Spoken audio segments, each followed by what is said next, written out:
The University of Sydney was founded in 1850. It is Australia's first university and is regarded as one of the world's leading universities. In 2018-19, the QS World University Rankings ranked Sydney as one of the world's top 25 most reputable universities. 5 Nobel and 2 Crafoord laureates have been affiliated with the university. The university has educated 7 prime ministers, 2 governors general, 9 state governors and territory administrators, and 24 justices of the High Court, including 4 chief justices. Sydney has produced 110 Rhodes Scholars and 19 Gates Scholars. This year, in 2019, the Sydney University's Women's Collective recently celebrated there were approximately 19,554 women enrolled as undergraduate students out of a total of 34,012 undergraduate students, which represents 57% women and 43% men. The Women's Collective go on to say, "This year we want to build a greater sense of community within our strong USyd cohort of women, because if we are serious about ending gender inequality in the workforce, we must support one another." From the staff body, Dr. Lynn shares her thoughts on promoting women in STEM, science, technology, engineering and maths. Noticing unconscious bias is the key to promoting gender balance in STEM, says Associate Professor Ruby Lin from the Centre for Infectious Diseases and Microbiology in an article entitled "Empowering Women and Girls in STEM." From the student body, it is reported in October 2014, the board of the University of Sydney Union, USU, rejected the application of a new student society, the Brotherhood Recreation and Outreach Society, BROSOC. Queer portfolio holder and USU board director Liam Carrigan argued that allowing the formation of BROSOC could cause significant damage to the queer community, especially amongst trans and genderqueer members. Kate Bullen, women's portfolio holder and board director, took a similar line, stating BROSOC was clearly not about breaking down gender roles and would be potentially exclusionary towards women.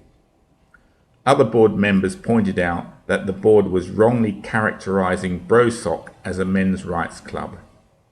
Clearly, if the group were correctly characterized as a men's rights club, the spectacle of men fighting for their rights in the same manner as women would be completely unpalatable to the board and a legitimate reason for exclusion. It seems no one pointed out the hypocrisy of the gay community in seeking to ban a group due to a perception of being heterosexual. No one pointed out the hypocrisy of celebrating a girls' club whilst condemning a boys' club. And no one pointed out the underrepresentation of male students at the university whilst promoting a greater representation of women, and all whilst claiming to pursue gender equality. And from the Women's Collective, who claim to build an inclusive group with a stronger sense of community whilst excluding those who disagree with their particular brand of identity politics.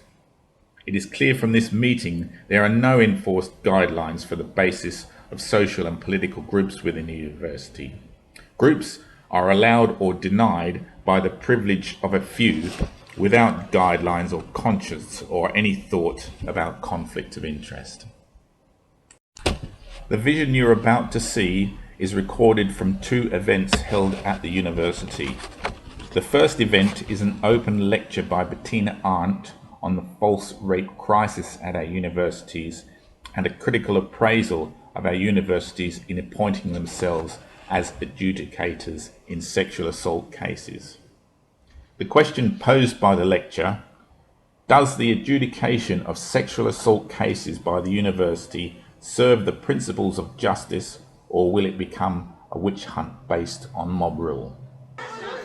The lecture was successfully blocked by a demonstration organised by the Women's Collective until the riot police intervened. Women have long since enjoyed the right to form groups to discuss and determine women's rights, but the thought of men forming groups to discuss if the principle of justice is being applied is inconceivable to these women.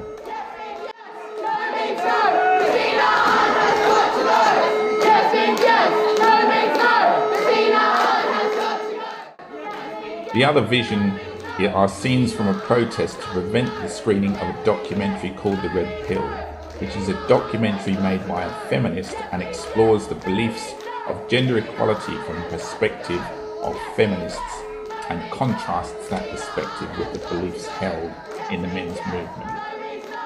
Can you imagine the outcry from these same groups if they were prevented from screening a pro-feminist documentary by a mob of men?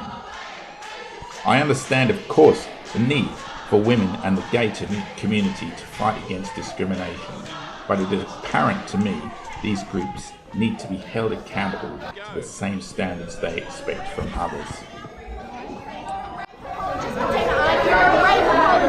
You think that women are responsible for rape? Women are responsible for their own rape? Disgrace! You're a sexist, misogynist, childish rat! You think that women deserve to be raped? Fucking rape apologists! I hope you scum! Sydney University is a bastion of sex discrimination against men.